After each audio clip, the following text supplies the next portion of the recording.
Jax was batted out of the air. He hit the ground rolling, tumbling 40 feet through the underbrush before smashing into the stone base of the old bridge. The impact rattled through the entire subpack like an electric shock. The link spiked with raw, white-hot panic, then immediately stabilized as Jax's mental voice pushed back through the static, breathless and swearing softly. "I'm good." Jax grunted, scrambling back onto his paws, with a sharp shake of his coat, his left shoulder dropping slightly to favor a bruised rib. "I'm good. The bastard just caught my flank. Pull back, Jax." I roared through the link, my golden eyes blazing as I re-established our battle line. Torrin, lock down its right side. Mara, stay clear of that tail. The aberration reared back, its glowing orange eyes sweeping over us with renewed, frenzied hatred. It opened its massive jaws, the air around its gullet shimmering with intense, localized heat as it prepared to vent a stream of white-hot, corrosive bile directly toward the exposed squad of wounded border guards. "Vayne, scatter." I barked, charging forward to intercept, but I knew I was too far away. "Move." Before the beast could release the breath, the wind in the valley didn't just blow, it shifted violently, curling into a localized, howling vortex that whipped through the clearing. A streak of brilliant silver and ash gray cut through the night sky. From 30 feet above, launching off the highest arch of the stone bridge, a sleek she-wolf plummeted into the clearing. She didn't flail, she rode the air currents, her body a tight, lethal spring of muscle and hidden magic. Mid-air, a bright, concentrated burst of argent magic flared around her front paws. She slammed both front legs down directly onto the bridge of the beast's snout. Boom! The concussive shockwave of kinetic magic detonated, like a thunderclap against the monster's face. The blast forced its jaws violently shut, trapping the superheated bile in its throat. The creature stumbled backward, choking on its own backfiring magic, its long neck thrashing in agonized confusion.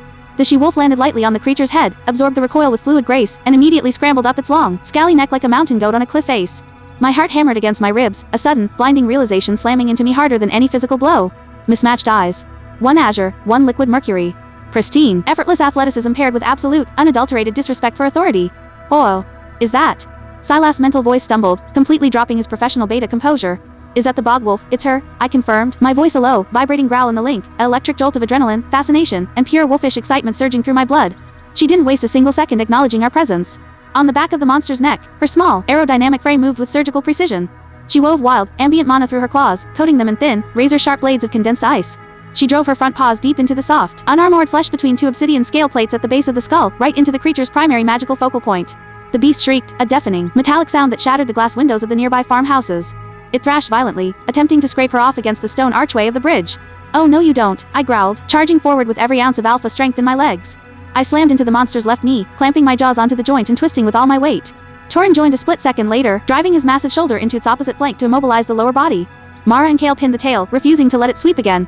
We held the beast still, a coordinated vice grip of pure, brute strength. Above us, the she-wolf glanced down for a fraction of a second. Our eyes locked. Blue and mercury met gold.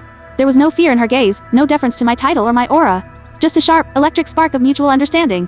She gave a tiny, nearly imperceptible nod, her ears flicking back in a confident, familiar gesture. With a final, massive surge of wind and elemental magic, she twisted her paws within the wound, channeling a devastating burst of kinetic energy straight into the creature's central nervous system. Crack. The monster's body went completely rigid. The orange glow behind its scales flickered, dimmed, and extinguished. With an earth-shaking thud that threw up a cloud of dust and pulverized stone, the giant beast collapsed onto the road, lifeless. Silence descended on the valley, heavy and sudden, broken only by the panting of wolves and the crackle of burning debris. The she-wolf stood atop the massive carcass, her chest heaving slightly, her gray and white coat matted with ash and black ichor.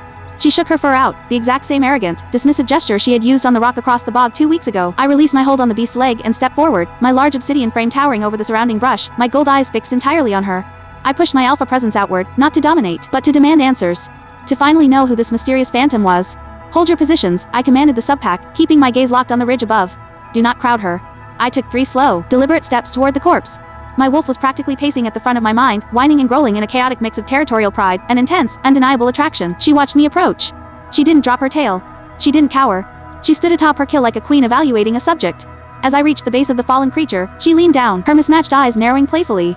She let out that same soft, sweet, high-pitched chuff, a sound that clearly translated to, "You're welcome for saving your patrol, big guy." Before I could react, before I could close the distance or project a single mental thought across the gap, she gathered the air around her paws. A swirl of invisible wind lifted her body, dampening her mass, and she launched backward off the carcass. She landed 20 feet away on the railing of the stone bridge, balanced effortlessly on a ledge no wider than a sword blade. She looked back over her shoulder, her tail giving a single, teasing wag. Then, she tipped backward off the bridge and dissolved into the dark, misty expanse of the Forbidden Lands, vanishing as if she had never existed at all. I sprinted to the edge of the bridge, my paws slamming against the cold stone, staring out into the dense, impenetrable fog. Her scent, a rich, intoxicating blend of rain, wild clover, and crisp ozone, lingered in the air for a brief, agonizing moment before the wind swept it away. "Alpha?" Silas asked softly, stepping up beside me in his wolf form, his green eyes cautious. "Do we track her?" I stood on the bridge for a long time, watching the dark canopy of the forest sway in the night breeze. The council wanted a Luna. They wanted a polished, obedient noblewoman to sit beside me, on a throne of velvet and gold. I looked down at the deep claw marks, left in the stone where she had stood. I let out a low, deep chuckle, a sound that started in my chest and resonated through the entire pack link, warm, fierce, and utterly unyielding. No, I said, turning back to face my pack, my gold eyes gleaming in the moonlight with absolute conviction. We don't track her like prey. But the hunt isn't over.